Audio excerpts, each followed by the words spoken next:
अहम खबर आ गई है कि वज़ीर आज़म की जानिब से हुकूमती अरकान के एजाज़ में जोराना दिया गया, उसमें MQM और काफ लीग ने EVM पर तहफ़्फ़ुज़ात का इजहार कर दिया है। ज़राए के मुताबिक कानून साजी से कबल इत्तेहादियों को एतमाद में लिया जाना ज़रूरी था। वज़ीर आज़म ने इत्तेहादियों से तहफ़्फ़ुज़ात दूर करने की यकीन दहानी करा दी है। EVM मेरी ख्वाहिश नहीं, मैं चाहता हूँ कि शफाफ इलेक्शन हो। वज़ीर आज़म ने यह कहा, इत्तेहादियों के तहफ़्फ़ुज़ात दूर करेंगे। शहबाज अहमद से बात करते हैं। शहबाज, बताइएगा क्या तहफ़्फ़ुज़ात हैं MQM के और काफ लीग के?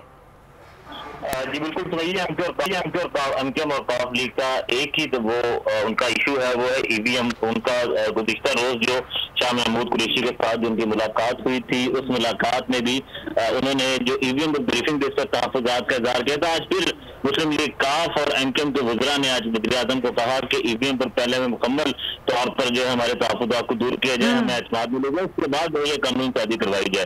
इस पर वज़ीर आज़म इमरान खान ने कहा कि EVM पर आपके तहफ़्फ़ुज़ात जो हैं वो दूर किए जाएंगे, लेकिन जो कल की कानून साजी है उसमें जरूर शिकल करें। लेकिन हुकूमत ने जो कि पार्लियामेंट का जो मुश्तरका इजलास बुलाया था वो मौखर कर दिया गया है और ये बताया गया है कि अब एक बार फिर जो स्पीकर असद कैसर है उनको ये टास्क दिया गया है कि वो इंतखाबी इस्लाहात के मामले पर अपोजिशन जमातों से मुशावरत करें, क्योंकि हुकूमत ये चाह रही है कि वो मुश्तरका इजलास की बजाय अगर अपोजिशन मुत्तफिक हो जाती है तो ये पहले कौमी असम्बली और सेनेट से इसको इंतखाबी इस्लाहात को जो है वो मंजूर। यानी कि आप शहबाज ये कह रहे हैं कि पार्लियामान का जो मुश्तरका इजलास कल होना था उसको मौखर कर दिया गया है, क्या वजह बनी?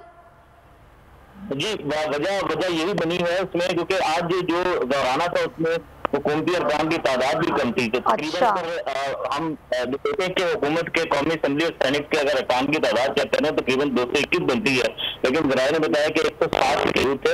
लेकिन जो फवाद चौधरी की जानिब से जो ट्वीट किया गया वो कहा गया है कि अब हुकूमत इजारे के इंतखाबी इस्लाहात का मामला जो है वो दोबारा जो मुत्तफ़िका तौर पर बजाय इसके कि मुश्तरका इजलास में करवाया जाए, मुत्तफ़िका तौर पर ये जो है इसको इन बिलों को मंजूर करवाया जाए। इसके लिए असद कैसर से एक बार वो उन्होंने कहा है कि वो अपोजिशन जमातों के रहनुमाओं से मुलाकात करेंगे और वहां पर उनकी जो तहफ़्फ़ुज़ात हैं उनको दूर करेंगे ताकि इत्तेफ़ाक़ राय पैदा हो आपस में, और उसके बाद ही ज़ाहिर है फिर ये एक बड़ी कानून साजी है जो हुकूमत ने मुश्तरका इजलास में करनी है। फिलहाल जो पार्लियामान का मुश्तरका इजलास कल होना था उसको मौखर कर दिया गया है। शहबाज अहमद हमें अपडेट कर रहे थे।